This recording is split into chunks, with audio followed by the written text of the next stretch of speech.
Boa tarde a todos e a todas.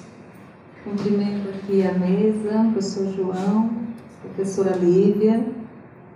E para mim é um prazer muito grande estar aqui fazendo parte de uma pesquisa dentro do programa de memória da UESB, porque eu estudo memória na relação com a literatura e a cidade. Então, nós temos na Universidade Estadual do Maranhão um grupo de pesquisa interdisciplinar em literatura e linguagem, e a linha de pesquisa na qual eu atuo é literatura, memória e cidade. E o que eu quero compartilhar com vocês neste momento é uma experiência de pesquisa que nós realizamos lá na Universidade Estadual do Maranhão, que foi justamente pesquisar a memória da cidade na poesia maranhense. Esta pesquisa ela foi patrocinada pelo órgão de fomento do Maranhão, pela FAPEMA, e envolveu alunos do mestrado, alunos de BIBIC, e para nós foi muito instigante, porque ela vai estar relacionada com o patrimônio de São Luís, esse patrimônio material de São Luís. O que a gente começou a observar foi que a literatura maranhense ela tem um foco muito marcante nesse patrimônio, né? E é um patrimônio que ele permeia não só o imaginário poético desses escritores, mas também da própria população. Tá? Sendo uma cidade que foi tombada pelo IPHAN em 1974 e que recebeu o título de Patrimônio Mundial da Humanidade em 1997, então ela meio que faz parte desse imaginário.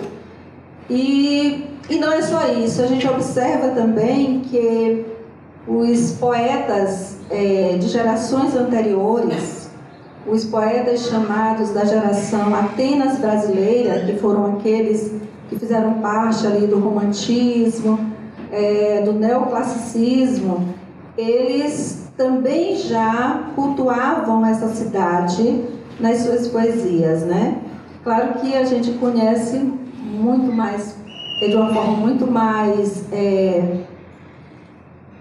presente a figura de Gonçalves Dias, né? Como Minha Terra tem Palmeiras, onde canta o sabiá. Mas não foi só ele que cantou os motivos e a paisagem maranhense. Mas como a gente não poderia abarcar todos os poetas, né? Desde este início da literatura maranhense, nós fizemos uma delimitação para a poesia e enfatizamos os poetas mais contemporâneos. E nós observamos que são muitos, né?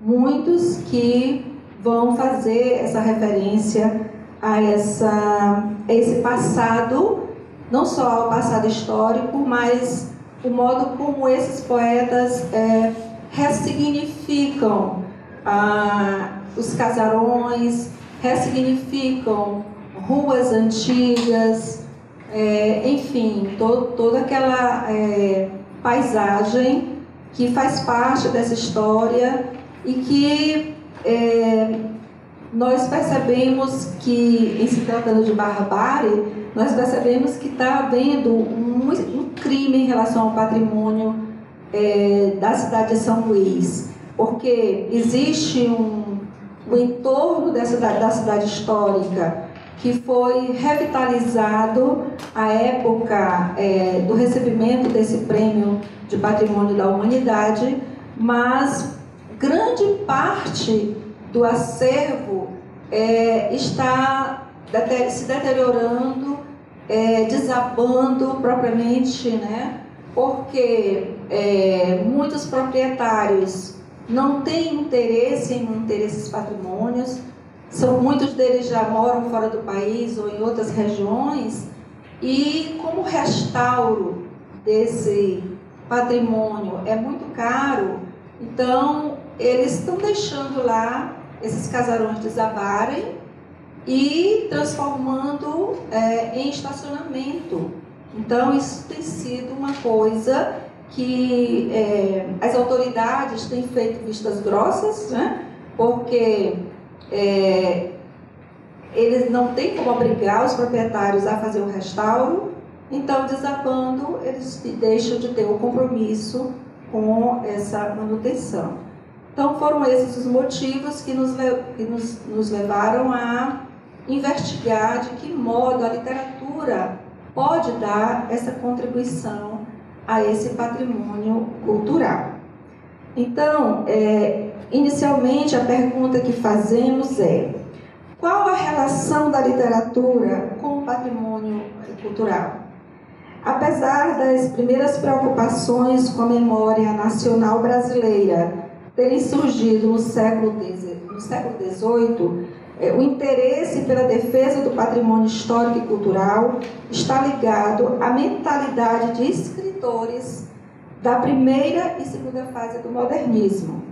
Poetas como Mário de Andrade, Carlos Drummond de Andrade, do crítico literário Alceu Amoroso Lima, articulados a outras intelectualidades da época, como Rodrigo de Melo Franco Andrade, Gustavo Capanema e outros, foi que se iniciou a luta em defesa da preservação de bens arquitetônicos de cidades históricas brasileiras em estado de decadência.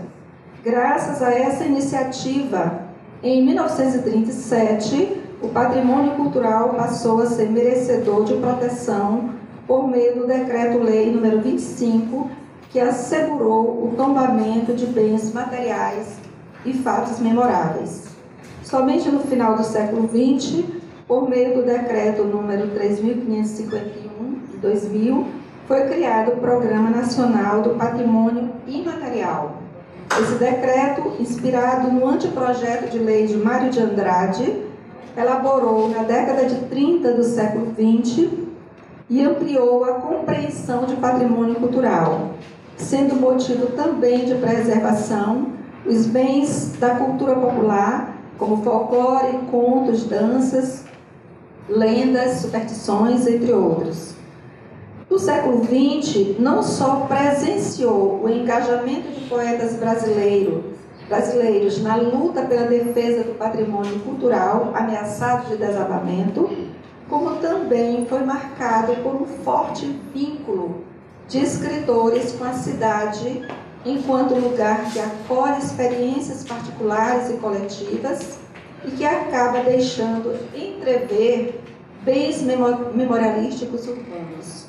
Foi assim com Fernando Pessoa em relação à sua Lisboa, Carlos Drummond de Andrade em relação a Itabira, Manuel Bandeira em relação a Recife, e mais próximos de nós temos a Miriam Fraga com a sua cidade de Salvador, Pacífico Ribeiro com a sua Jequié e tantos outros poetas brasileiros. A memória guarda as referências individuais do ser no espaço que habita. Nas mudanças do espaço, a memória tende a se adaptar a um novo contexto, construindo novas memórias na vivência com o grupo. A memória implica o armazenamento de vivências, cuja determinância vem das experiências. Desse modo, a memória do lugar é, por assim dizer, a conservação do passado que se faz em torno da memória individual e coletiva, de grande importância nessa preservação. A memória da cidade é uma memória arraigada de herança simbólica, materializada em documentos, monumentos, edificações, espaços sociais, objetos, ritos, festas religiosas e populares, sendo a literatura um espaço privilegiado de materialização dessa memória. Destacamos aqui a obra Poema Sujo, do poeta maranhense Ferreira Goulart, Prêmio Camões de Literatura em 2010, pelo conjunto da sua obra, e que faleceu em 2016, aos 86 anos.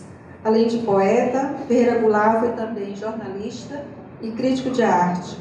Perseguido pela ditadura militar, exilou-se passando por vários países.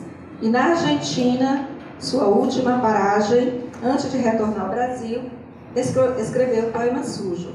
Esse poema ele é muito interessante porque ele, na verdade, foi o responsável pelo retorno de Goulart ao Brasil.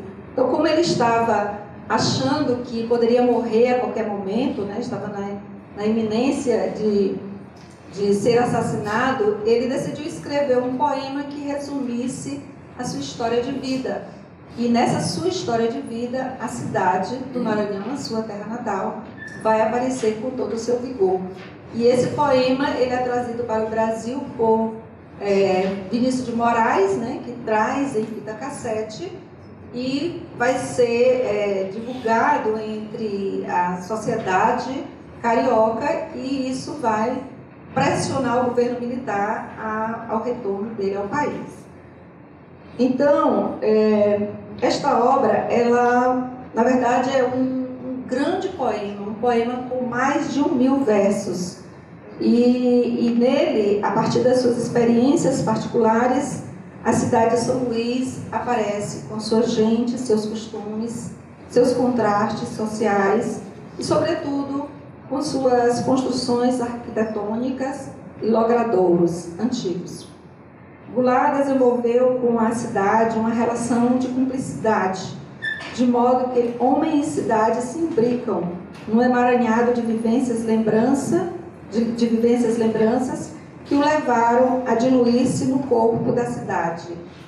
A última frase, o último verso do poema diz o seguinte: o homem está na cidade como uma coisa está em outra. Então, nessa obra a gente não consegue entender até onde vai o poeta e até onde vai a cidade, né? Onde começa e termina, porque há uma relação de um emaranhado de vivências desse eu com a cidade.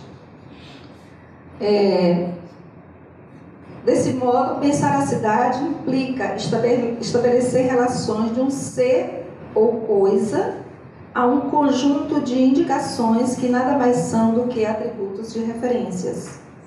Esse raciocínio repousa na compreensão de que a fugacidade do tempo contrapõe-se à retenção da vida possível na memória.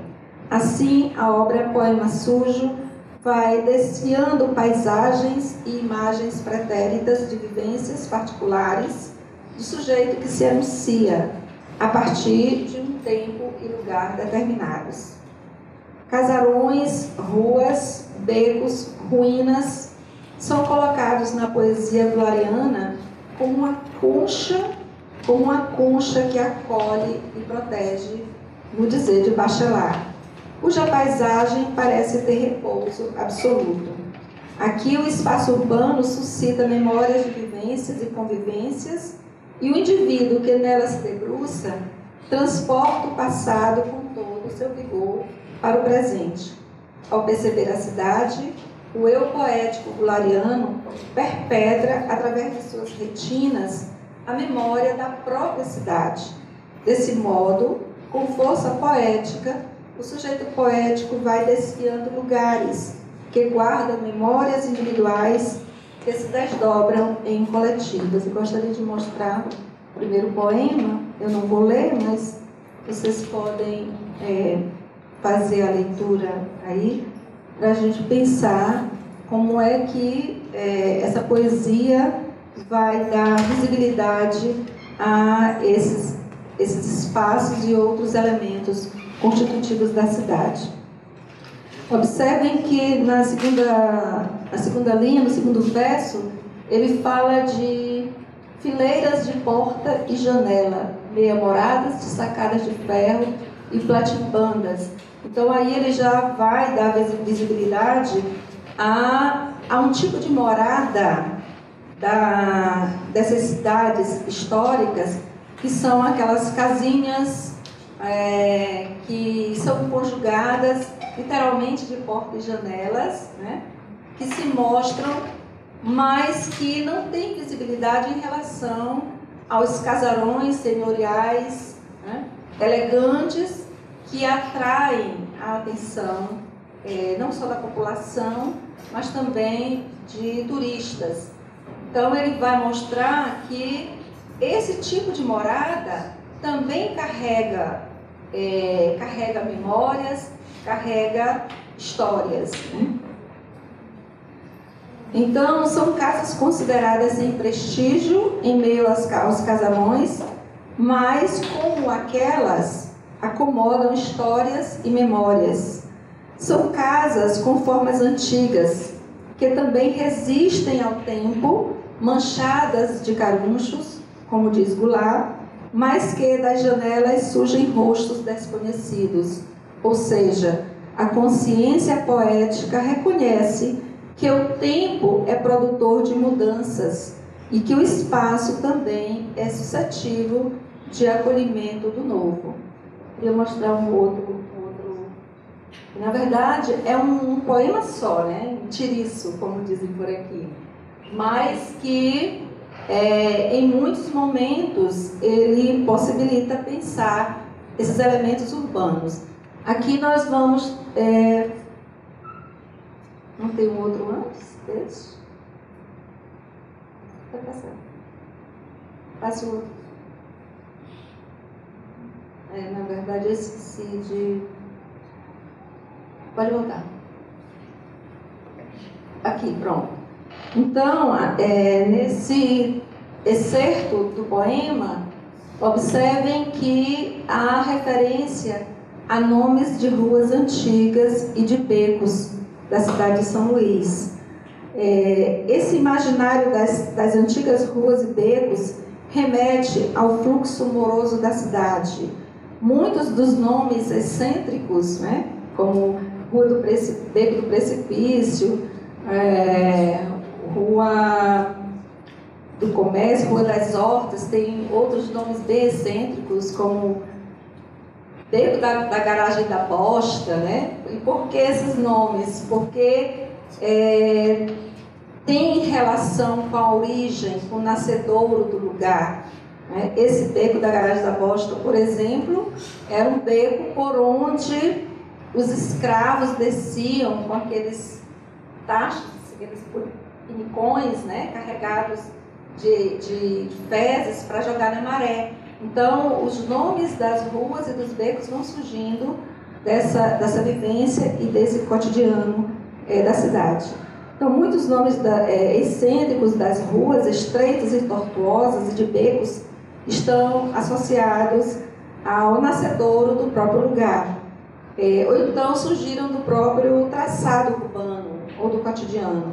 São nomes que permanecem no imaginário social em detrimento de nomes de celebridades, né? Porque há uma tendência desses nomes serem substituídos por nomes de personalidades, né? Pessoas ilustres. Mas o curioso é que são esses nomes das origens que permanecem no imaginário da população e no imaginário poético também. E uma coisa também que chama a atenção é que Goulart, de forma irreverente, vai perfilhando o traçado da cidade antiga, associando as suas vivências particulares, de modo que o corpo que se recorta em camadas se fragmenta pelo próprio corpo da cidade. Então a gente percebe que não há essa delimitação entre o eu e a cidade. Um outro fragmento da obra faz referência ao rio Anil, né? Um rio que já foi de grande poder econômico para a cidade de São Luís e que hoje se transformou em um córrego poluído. Então, o rio Anil, que tem seu nascedouro, coração de São Luís, outrora navegável, timidamente hoje se ofusca no filete de água, quase a desaparecer, mas, no entanto, carrega importante significado ao lugar. A imagem do rio, embora ligada à ideia de deslizamento, sugere o devir simbólica do tornar-se. O rio Anil carrega parte da memória da cidade, um personagem que presenciou o passado e acompanha a dinâmica da cidade.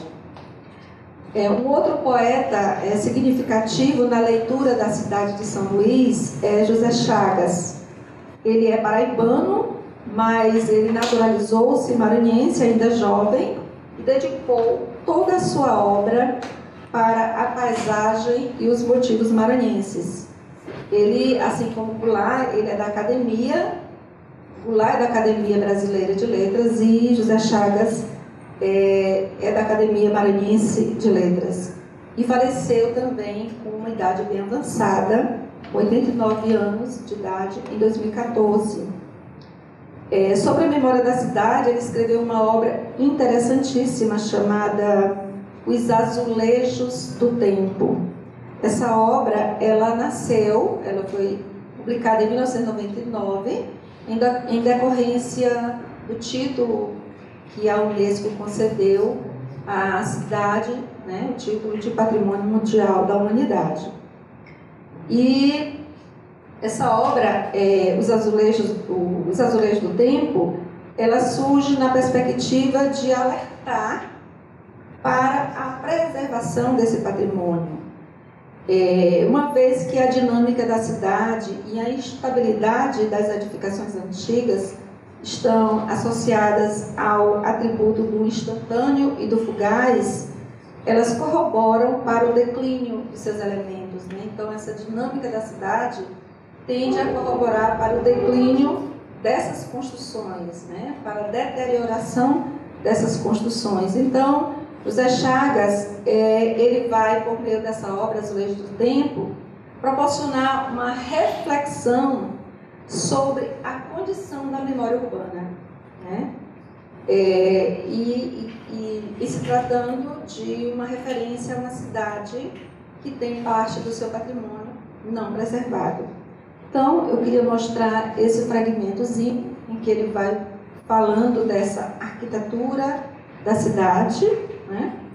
E é uma obra que é sugestiva para pensar sobre o que essa cidade patrimônio conserva ainda do seu passado, né?